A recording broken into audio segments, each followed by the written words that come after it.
Sejarah mencatat bahwa Renaissance Eropa merupakan suatu respon atas kaku dan sakleknya kekuasaan gereja. Maaf bang, salam dulu dan intronya diputar dong. Astagfirullah, oh iya lupa.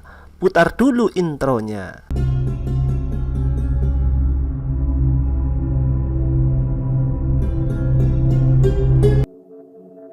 Assalamualaikum warahmatullahi wabarakatuh. Alhamdulillah, bertemu lagi dengan Gambio di channel Kalam Siasi, sebuah channel yang ngobrolin masalah keislaman, keumatan, dari sosial, politik, hingga ekonomi yang dibahas dengan nilai-nilai Islam insya Allah. Bagi Anda yang belum subscribe, yuk langsung klik tombol subscribe-nya dan bagikan video ini ke akun media sosial Anda agar makin banyak orang yang mendapatkan manfaat dari informasi channel ini. Sejarah mencatat bahwa Renaissance Eropa merupakan suatu respon atas kaku dan sakleknya kekuasaan lembaga gerejawi sebagai sebuah kekuasaan tertinggi pada saat itu. Eropa selama lebih dari 1000 tahun lamanya, dari tahun 400 Masehi hingga tahun sekitar 1400 Masehi, mengalami masa-masa kegelapan, kebodohan, dan kekakuan aturan hidup yang dibuat dengan seenaknya oleh para pendeta, raja, dan bangsawan. Tidak ada pertanyaan atau sanggahan sedikit pun yang boleh mereka lontarkan kepada kebijakan pendeta. Menyanggah atau mengkritik berarti mati. Tak jarang orang yang mengkritik berakhir dieksekusi sadis inkuisisi, seperti di Spanyol. Kebijakan pendeta merupakan kebijakan Tuhan. Wow, ngeri juga ya. Itu juga bakal terjadi kalau si Wowo jadi presiden. Nggak nyambung banget sih lu bang. Bukannya si Wowo sudah jadi menterinya Wiwi. Puas kan lu? Ya jelas lah, Pak Wiwi kan satrio piningit yang dijanjikan dalam ramalan Ki Sabdo Pralon yang akan membawa Nusantara dalam kejayaan. Halah, zaman milenial masih percaya ramalan gituan. Apa kabarnya dengan janji-janji kampanyenya waktu itu? Sudah, kita kembali belajar sejarah lagi ya. Belajar dari kekalahan pasukan Eropa dalam perang salib dan keunggulan peradaban kaum muslimin mengantarkan pada sebuah kesimpulan bahwa kekuasaan pendeta dan gereja yang terlalu luas atau terlalu absolut harus diakhiri, dan dimulailah perabad Renaissance atau pencerahan yang dimulai pada tahun 1400-an. Dari Renaissance inilah muncul sebuah paham sekulerisme, yaitu pemisahan antara agama dengan kehidupan. Agama cukup di gereja, di luar gereja manusia diatur oleh aturan berdasarkan kesepakatan bersama atau suara terbanyak, dan muncullah paham demokrasi. Dari paham demokrasi ini, halal dan haram ditentukan oleh suara terbanyak. Jika suara terbanyak mengatakan suatu makanan, minuman, atau perbuatan itu halal, maka halal, dan sebaliknya. Lalu masyarakat Eropa seperti keledai liar yang dikurung lama, lalu dilepaskan dan kemudian berlari bebas tabrak sana tabrak sini. Ya iyalah, daripada paham radikal para kadrun. Semua yang enak-enak diharamkan. Babi haram, minuman keras haram, padahal enak. Ya iya, agama kamu kan cuma di KTP doang, Bom. Nah, dari paham sekuler dan demokrasi inilah muncul paham liberal dengan cabangnya, yaitu paham kebebasan berekspresi. Mereka menganggap setiap manusia bebas berekspresi dan itu bagian dari HAM. Kebebasan berekspresi juga termasuk bebas melakukan lelucon dengan objek apapun termasuk agama, sebagai tanda bahwa kekuasaan gereja sudah tidak ada lagi. Dan mereka bebas bahkan mempercandakan dan memperolok-olok simbol-simbol keagamaan. Pemerintah Perancis pada tahun 1890 pernah merancang sebuah pertunjukan opera atau drama komedi karya Voltaire atau tokoh liberal Eropa yang berjudul La Divina Commedia atau The Divine Comedy atau komedi suci, atas nama kebebasan berekspresi. Isi opera itu menunjukkan olok-olokan terutama kepada Islam, seperti gambaran Nabi Muhammad yang digambarkan seorang pria yang gila wanita, dan olok-olokan lainnya kepada Rasulullah SAW yang tentunya menyakitkan hati bagi seorang muslim. Entah bagi si Abu Janda.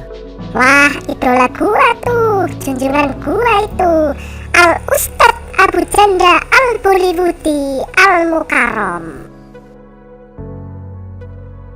Khalifah Sultan Abdul Hamid II yang pada saat itu memerintah di Khilafah Utsmani di Istanbul, Turki, segera memprotes keras dan mengancam dengan sebuah ancaman yang menggetarkan, yaitu jika pementasan itu tetap dilaksanakan, maka Khalifah akan mengumandangkan jihad akbar dari seluruh umat Islam di dunia untuk membumi hanguskan Perancis. Atas ancaman itu, penguasa Perancis pun langsung termencret ketakutan dan akhirnya membatalkan pementasan drama tersebut. Namun tidak bagi kelompok opera busuk itu. Mereka lalu mendatangi Raja Inggris dan meminta agar pemerintah Inggris yang pada saat itu secara militer lebih kuat daripada Perancis untuk mengadakan pertunjukan opera La Divina Commedia di London.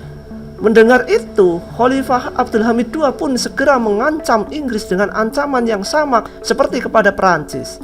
Namun, walaupun pada awalnya Inggris bergeming, akan tetapi akhirnya pemerintah Inggris membatalkan pertunjukan itu. Kalau tetap ngeyel, sepertinya akan mengancam kedudukan penjajahan Inggris di negeri-negeri Muslim. Inggris tak ingin menghadapi kemarahan seluruh umat Islam di dunia. Wow, mencret juga akhirnya.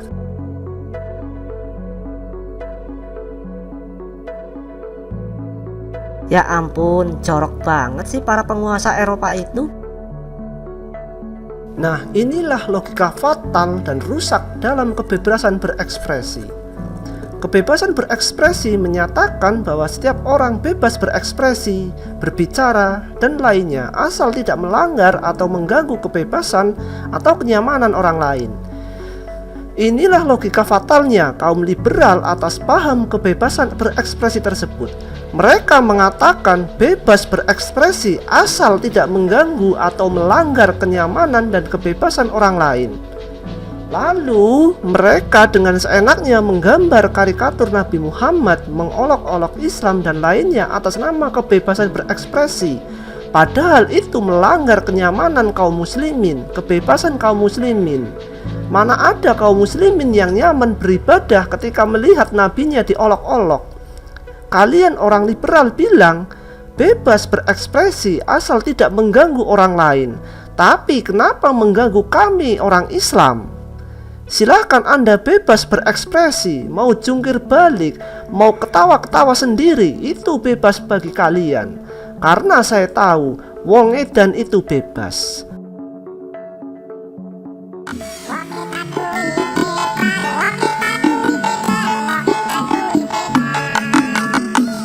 Ngapain si Ebong jogetan kayak gitu? Pada akhirnya, logika kebebasan berekspresi itu hanya akal-akalan kaum jahil murokab yang bodoh saja. Tak ada itu kebebasan berekspresi, karena kalau dipraktekkan pasti akan mengganggu dan melanggar hak orang lain. Islam memandang kebebasan berekspresi adalah paham yang rusak alias batil. Dalam kaidah fikih, setiap muslim boleh berbicara dan berekspresi apa saja selama tidak bertentangan dengan hukum syara. Misalnya hukum berbicara, itu hukum asalnya halal, namun bisa menjadi sunnah atau juga bisa menjadi wajib jika itu menyangkut kebenaran atau kesaksian pada suatu perkara.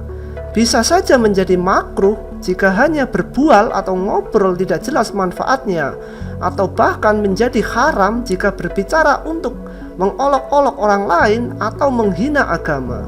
Prinsipnya sangat jelas, tegas dan logis, yaitu halal dan haram berdasarkan hukum syara, Al-Quran dan hadis, bukan berdasarkan konsep sekulerisme dan demokrasi. Afa hukmal jahiliyati yabghuna wa man ahsanu minallahi hukmal liqaumi yuqinun. Apakah hukum jahiliyah yang mereka inginkan, dan hukum siapakah yang lebih baik daripada hukum Allah bagi orang-orang yang yakin? Al-Quran Surat Al-Maidah ayat 50. Wabillahi taufiq wal hidayah. Wassalamualaikum warahmatullahi wabarakatuh.